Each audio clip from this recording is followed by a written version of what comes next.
Assalamualaikum warahmatullahi wabarakatuh. Selamat pagi, selamat siang, selamat sore, dan selamat malam kepada sahabat VC Indonesia. Pada kesempatan kali ini kita akan belajar tentang struktur teks eksposisi. Sebelum kita menuju ke struktur, alangkah baiknya kita mengetahui pengertian dari teks eksposisi. Apa sih teks eksposisi?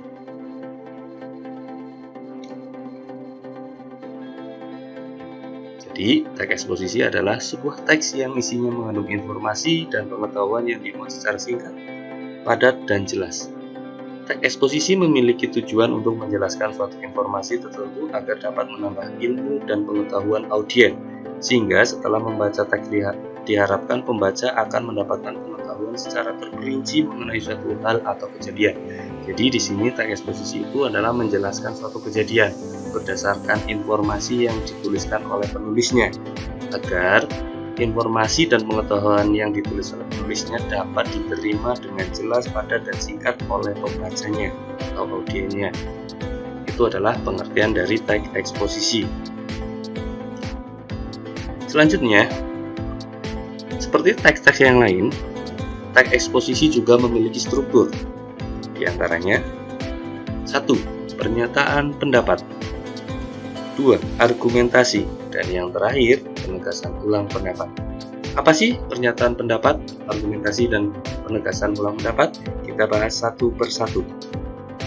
Yang pertama, pernyataan pendapat atau tesis merupakan bagian teks yang berisikan pernyataan pendapat sang penulis. Bagian ini juga biasa disebut sebagai bagian pembuka. Pernyataan pendapat adalah suatu pernyataan yang berisikan gagasan, ide, opini, pikiran, anggapan, ataupun argumentasi yang dikemukakan seorang terhadap suatu peristiwa, keadaan, kebenaran, tanpa dipengaruhi oleh orang lain.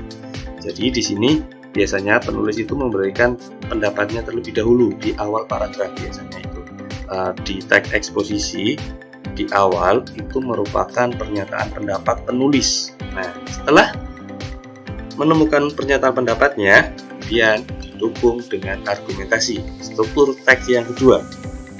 Apa sih pengertian dari argumentasi? Nah, merupakan unsur penjelas untuk mendukung tesis yang disampaikan, berisikan alasan yang dapat memperkuat argumen penulis dalam memperkuat ataupun menolak suatu gagasan. Argumentasi dapat berupa alasan logis, data hasil temuan, fakta-fakta, bahkan pernyataan para ahli. Argumen yang baik harus mampu mendukung pendapat yang disampaikan penulis atau pembicaranya. Jadi setelah penulis teks eksposisi itu mengemukakan pendapat, kemudian harus didukung dengan argumen yang tepat. Argumen itu bisa berupa fakta-fakta, alasan yang logis, data hasil temuan, bahkan argumentasi itu menurut para ahli.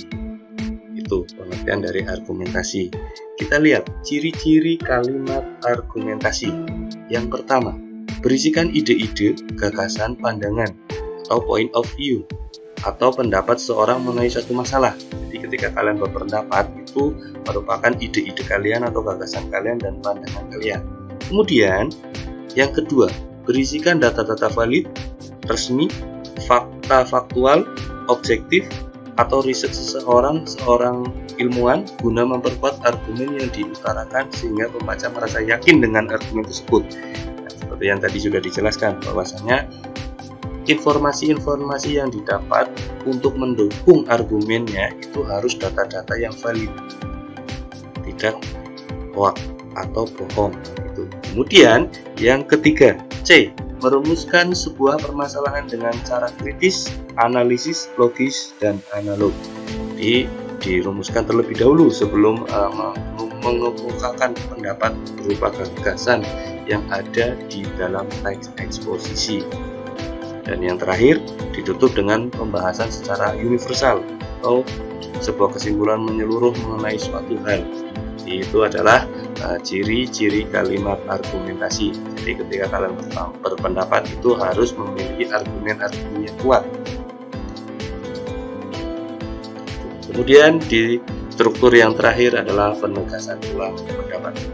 Jadi di sini merupakan bagian yang berisi penegasan ulang pendapat sang penulis, yaitu bagian yang bertujuan menegaskan pendapat awal serta menambah rekomendasi atau saran.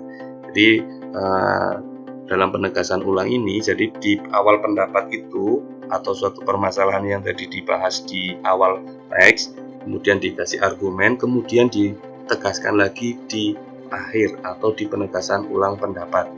Itu adalah struktur dari teks eksposisi. Oke, kita coba analisis bersama-sama. Contoh analisis struktur teks eksposisi.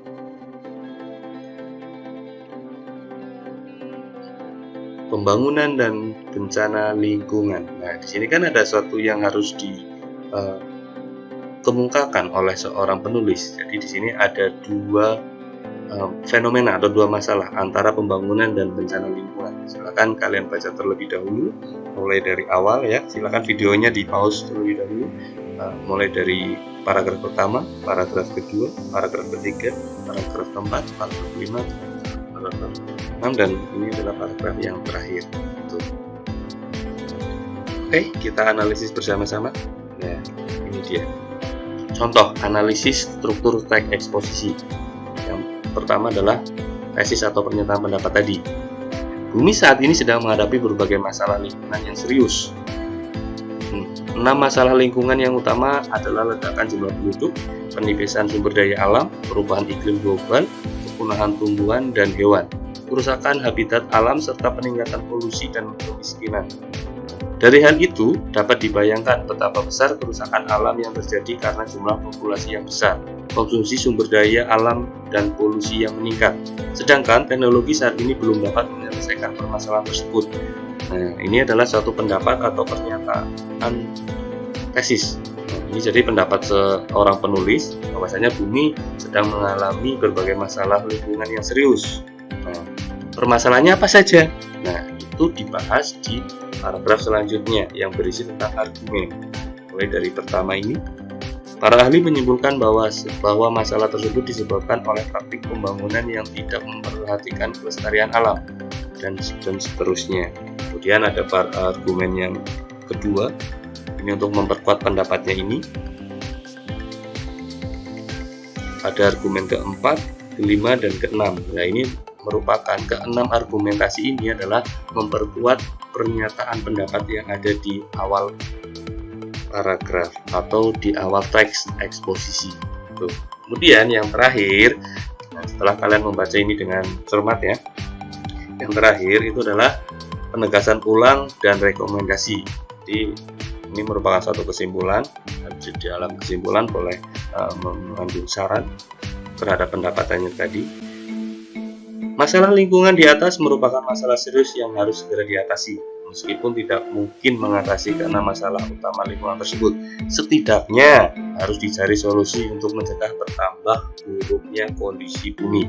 Nah, ini berisi tentang rekomendasi atau penegasan ulang terkait dengan permasalahan pembangunan dan bencana lingkungan yang sedang dialami oleh bumi kita saat ini. Nah, itu adalah contoh analisis struktur teks eksposisi. Jadi setiap teks itu memiliki struktur.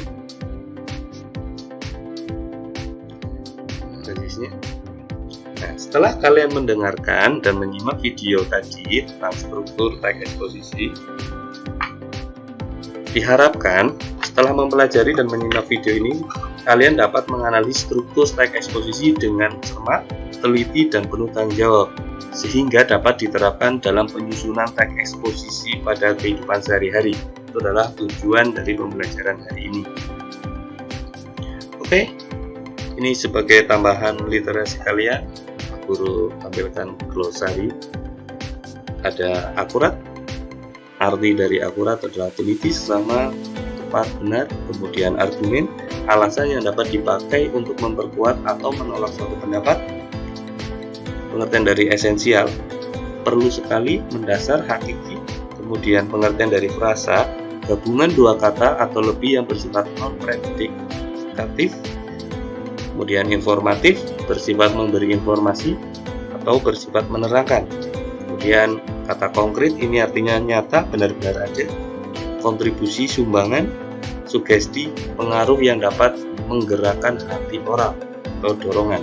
Jadi ini adalah untuk pengetahuan kalian. Jadi ini adalah kata-kata yang memiliki makna dalam kamus tuh. Jadi kalian harus tahu apa sih artinya akurat, apa sih artinya argumen, esensial, frasa, informatif, konkret, kontribusi, dan sugesti. Itu. Oke, terima kasih. Semoga bermanfaat. Saya dari VJ Indonesia mengucapkan terima kasih yang sebesar-besarnya. Wabillahi taufiq wal hidayah. Assalamualaikum warahmatullahi wabarakatuh. Salam sukses.